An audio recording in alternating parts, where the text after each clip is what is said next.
My name is Cristin Robinson. I am a coder, auditor, and educator, and the founder and co-owner of the Coding Corner Medical Coding Education. Today, we are talking about Z codes. This includes devices, implants, long-term use, and status codes. So let's get into it. When I say status codes, I'm talking about long-term situations that are true about the patient beyond this one encounter. Things like devices, ongoing therapies, or big clinical facts that follow them everywhere. It is not the chief complaint, it is the background setting the stage. Status codes are like what I want to call always true. These are facts about the patient. These are things that walk into every encounter with them.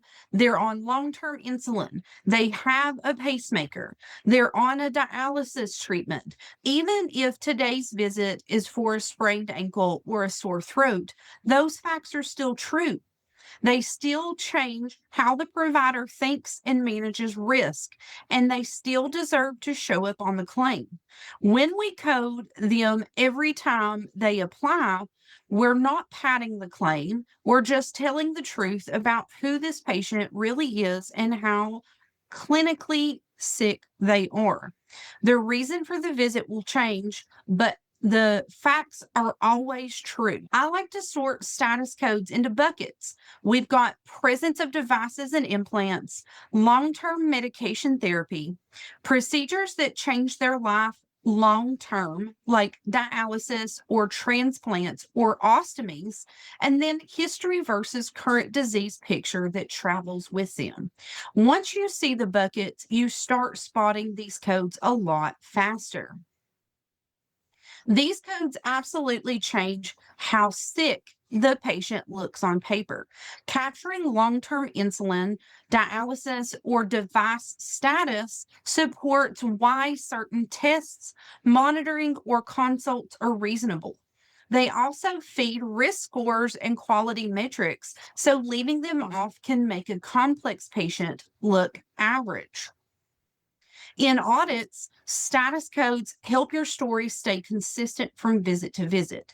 If a chart shows up high risk decisions without long term therapies or devices that explain the risk, it's easier for payers to argue upcoding. When you pair the condition with the right status code, you're basically showing your work. The first big pattern is devices and implants.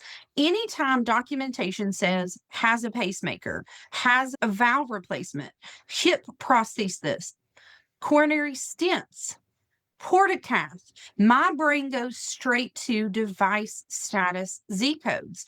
If you see status post with hardware in place, you should be thinking, where is my Z code for that device? Next pattern is long term drug therapy. We're not talking about a 7-day round of antibiotics. We're talking about chronic maintenance meds like insulin, anticoagulants, chemo, or biologics. When you see phrases like on long term, continues, or maintenance therapy, that's your clue to look for the Z code for long term drug use.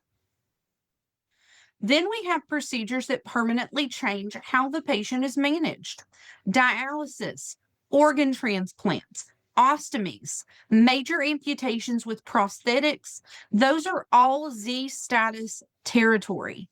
If the chart talks about managing life after that big procedure, you should be asking what status code tells that story. History codes are a little different because true history means resolved, not active. If the condition is still being treated or monitored, that belongs in your active diagnosis list plus any relevant status codes, not in history of. So when you see history of, slow down and decide if that disease is really gone or if it's still current. I want you to start training your eye for certain phrases like has a pacemaker, on long term anticoagulation, hemodialysis patient, status post colectomy or ileostomy. Those are all status code triggers. When you see that language, don't scroll past it. Pause and ask which Z code needs to be added. There are a few places auditors love. One of them is diabetes charts with insulin clearly documented, but no long term insulin status code. Another is dialysis patients or transplant patients where the status just never shows up. And then all of those cardiology and ortho notes where devices are everywhere in the documentation and nowhere in the code list. Okay, so now let's look at a quick alphabetic index to tabular demo. Our example is long-term use of insulin. Start with the term long-term use of, then subterm insulin. This directs you to Z79.4. So let's jump over to the tabular list. And as you can see, Z79.4 is our complete code. No additional digits are needed.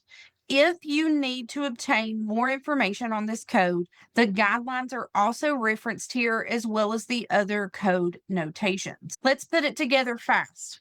You've got a 65-year-old with type 2 diabetes on insulin, CKD stage 4 on hemodialysis, and a pacemaker in place.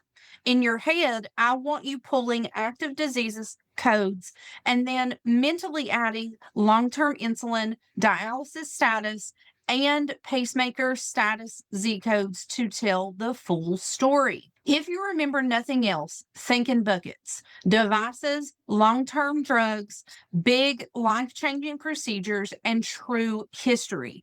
Train your ear for those trigger phrases like on long term, has a, dialysis patient, status post with ongoing care.